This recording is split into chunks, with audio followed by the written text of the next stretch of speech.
âmes. Comment faire pour reconnaître qu'une église est dans la Kabbale? Rapprochez-vous bien pour écouter, hein? Parce que c'est très important. Quand vous allez franchir le seuil de votre église, certains pasteurs qui auront pris connaissance de mon message, ils vont retirer ces symboles sataniques. Mais il est trop tard parce que vous aurez déjà été flashé, vous aurez déjà été identifié. Les dirigeants de la Kabbale, par exemple, ils s'accommodent bien du péché. Pour renforcer leur pouvoir, ces pasteurs doivent beaucoup pratiquer des actes sexuels hors du cadre sacré du mariage. Ainsi, ils couchent régulièrement avec beaucoup de femmes de leur assemblée pour cela. Et là, j'ai beaucoup de témoignages, non seulement de Martinique, mais d'ailleurs aussi, où des pasteurs passent leur temps dans le lit de plusieurs femmes parce qu'ils estiment que ce sont leurs objets, qu'il s'agit de leur propriété maintenant. Ces dirigeants s'accommodent bien du péché pour cela. Ils opèrent un travail de vol d'énergie. Le démon au service du pasteur pour les prodiges et les miracles s'incarne en lui. En même temps, chaque femme qui a travaillé avec ce pasteur va voir sa vie bloquée. Certains de ces soi-disant pasteurs violent des femmes et des enfants. D'autres sont même homosexuels. Ce que fait et dit un pasteur initié dans la Kabbale. Alors, vous allez peut-être vous souvenir de cela parce que vous aurez entendu que votre pasteur disait cela. Vous allez entendre cela. Eh bien, voici ce qu'ils disent souvent. Quand ils sont dans la Kabbale, ils pratiquent ce que l'on appelle la sortie hors du corps. Certains l'appellent aussi le voyage astral. Vous savez, Ézéchiel a été transporté en esprit, mais c'est l'Éternel qui l'avait transporté en esprit. Tandis que ce que font ces pasteurs aujourd'hui, c'est de la pure sorcellerie. Comme le pasteur ou le prophète enseigne qu'il travaille avec des anges, il peut dire bravement « J'active les anges, j'active les anges » ou encore « Je libère les anges, je libère les anges ». Dans les pays anglophones, on les entend dire « Take it » ou encore « Receive it ». Et prends-le, reçois-le, comme ça. Voilà, en français, on les entend le dire parfois « Reçois ». Parce qu'en fait, ils se sont connectés à des anges de la Kabbale pour cela. Et ces anges sont dits, dans le monde de la magie, être des anges de la démonstration. Ils disent encore, je te connecte à une force. Ne laissez personne faire ça sur vous, hein. Ils travaillent en réalité avec les 72 génies de la Kabbale, ou les 72 anges planétaires, les Elohim, comme on les appelle aussi. Il y a 72 anges de l'abîme, des esprits qui opèrent au moyen de l'eau, au moyen de l'air, de la terre et du feu. Ils provoquent des maladies et conduisent les humains à la folie. Avec l'épée, le pasteur kabbaliste entre en relation avec ces démons. Retenez bien une chose. Les anges de Dieu travaillent sous les ordres de Dieu au nom de Jésus-Christ. Nous ne commandons jamais les anges. On peut demander à Dieu d'envoyer ses anges. Nous ne les commandons pas. On entend certains de ces pasteurs dire aussi « Mon ange est là, mon ange est là, mon ange est là ». Oui, on peut demander à Dieu d'envoyer ses saints anges. On voit par la foi que les anges sont là. Mais ces pasteurs qui activent les anges de la Kabbale, ils disent aussi qu'ils activent le troisième œil. On est entré dans des philosophies orientales, dans le bouddhisme, l'hindouisme. On est entré dans le New Age à ce moment. Ou encore, je libère. Certains disent, je commande les anges des finances. Oh là là, il faut voir les gens se ruer dans ces églises quand on dit que ce pasteur peut envoyer les anges des finances à ce moment-là. Eh bien, vous avez d'autres qui disent, j'active l'ange de la bénédiction. Ou encore, mon ange de la prophétie n'arrive qu'à 17h. Alors, il n'arrive qu'à 17 heures. Ou encore, mon ange m'a dit qu'il arrive à 18 heures. Ou encore, connecte-toi. Vous avez des pasteurs qui vont très loin. Beaucoup plus loin encore, certains osent dire à leurs fidèles, vous allez me voir pendant la nuit, quand vous serez en prière. Vous allez sentir ma présence. Mon ange apparaîtra dans vos maisons, n'ayez aucune crainte. Et c'est pourquoi j'ai eu l'occasion de dire à l'un de ces pasteurs, tu n'es qu'un dorlis. Tu n'es rien d'autre qu'un dorlis. Parce que les anges de Dieu ne font pas ce travail. Et toi non plus, ce que tu fais là, ça ne vient pas de Dieu. Et c'est pourquoi je vous invite à tous dire à ce genre de pasteur, arrière de moi Satan au nom de Jésus-Christ. Voici quelques noms d'anges de la Kabbale avec lesquels ils travaillent. Des noms qui sont tirés du Talmud.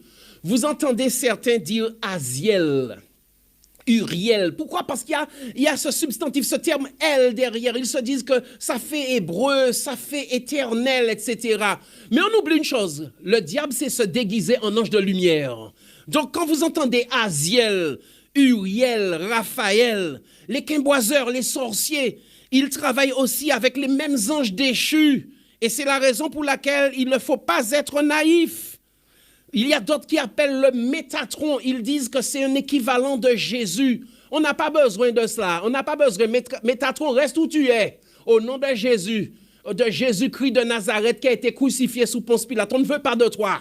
Ensuite, il y a d'autres qui s'appellent Gabriel. Ce n'est pas Gabriel de la Bible, mais c'est le Gabriel qui a donné la révélation du Coran à Mohammed, à Mahomet si vous préférez. Vous avez d'autres qui s'appellent Michael aussi. Et pour toutes ces raisons-là, je vous invite à redoubler de vigilance. Il y a un autre aussi qui s'appelle Melchisédek ou Melchisédek. Ce n'est pas parce que des noms sont tirés de la Bible qu'il faille courir comme cela. Il faut prendre le temps de lire la Bible, de prier Dieu, de lui demander du discernement.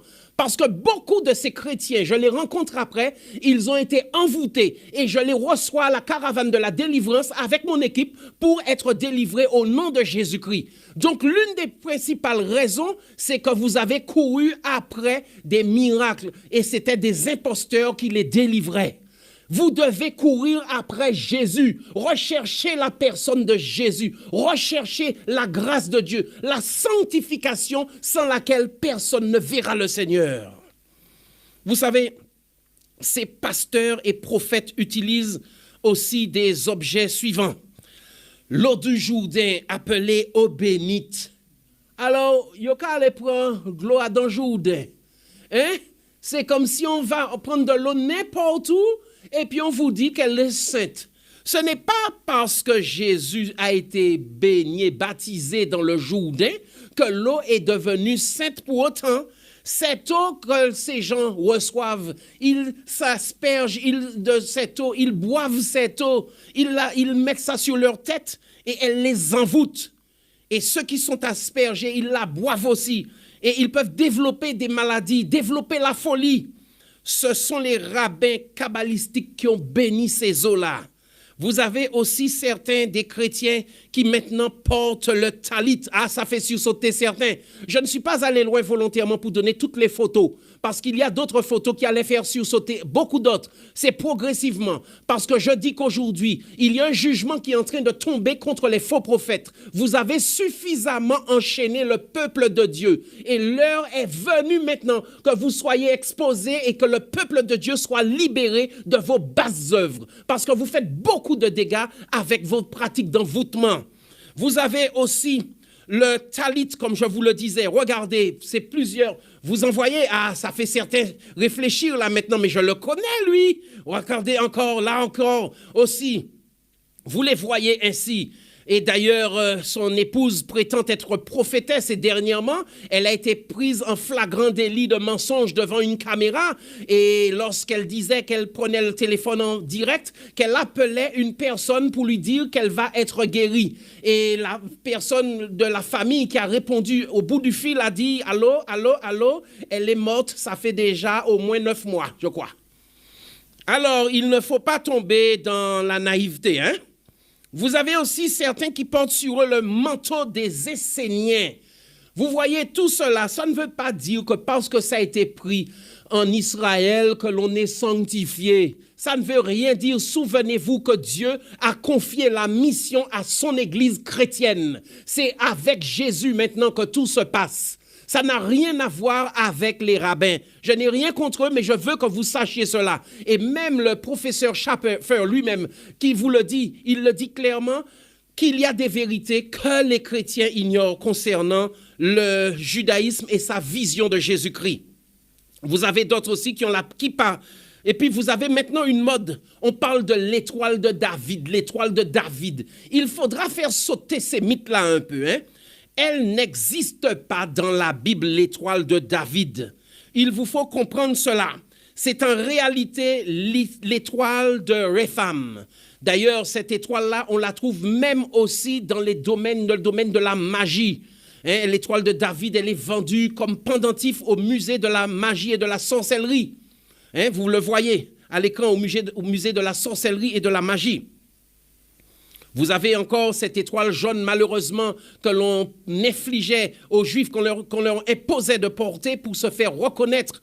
Mais vous voyez cette étoile un peu partout, dans la Kabbale. Là encore, vous la voyez. C'est l'étoile en réalité de Répham. Ils s'étaient rebellés contre l'Éternel lorsqu'ils avaient fait le veau d'or. Et c'est à ce moment-là que vous voyez qu'il est fait mention de cette étoile, mais jamais de l'étoile de David. En tout cas, pas de ce David qui avait tué le géant Goliath. Cette étoile, aujourd'hui, on voit qu'elle figure sur le drapeau de l'État hébreu, l'État d'Israël. Et là encore, les chrétiens devraient être très vigilants là-dessus.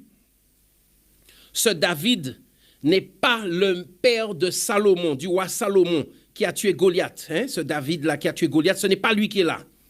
C'est une entité issue du milieu de la Kabbale.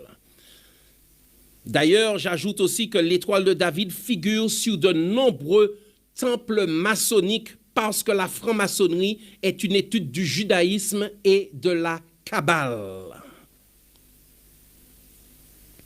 Albert Pike, d'ailleurs, a eu l'occasion de faire des remarques là-dessus. Regardez, partout maintenant, il y a le pasteur John Hagee. Lui aussi, il est en train de faire la promotion d'Israël là. À ce moment, ils ont l'impression que la prophétie va s'accomplir avec Israël. Non. Il faut comprendre que nous sommes en train d'avancer vers une ère très dangereuse où les chrétiens devront réexaminer, réétudier la prophétie pour bien comprendre ce qui est en train de se passer. Au contraire, il y a un égarement qui est en train de souffler sur le protestantisme apostat aujourd'hui. Et voici d'ailleurs Albert Pike, qui est l'un des plus célèbres francs-maçons, qui a pris part à la guerre de sécession entre le Nord et le Sud, voilà, parmi les sudistes. Et lui, il a déclaré clairement que la Kabbale est la base et l'origine. Sans la Kabbale, on n'aurait pas les 33 rituels de la loge, c'est-à-dire les 33 degrés de la franc-maçonnerie n'existeraient pas sans la Kabbale. On vous parle aussi aujourd'hui d'une affaire d'huile sainte. Beaucoup de gens courent acheter de l'huile sainte. Pour moi, ce sont des huiles montées qui sont là. Ce sont des huiles piégées qui ont été envoûtées. Dès que ça n'a pas été fait par quelqu'un qui est consacré à l'Éternel, vous ne devez pas poser cela sur vous. Pourquoi? Parce que l'huile est utilisée effectivement dans la Bible, y compris dans le Nouveau Testament. Mais quand vous me dites que vous êtes allé la faire bénir par un rabbin kabbaliste, pour moi, vous vous exposez à des dangers sérieux d'envoûtement.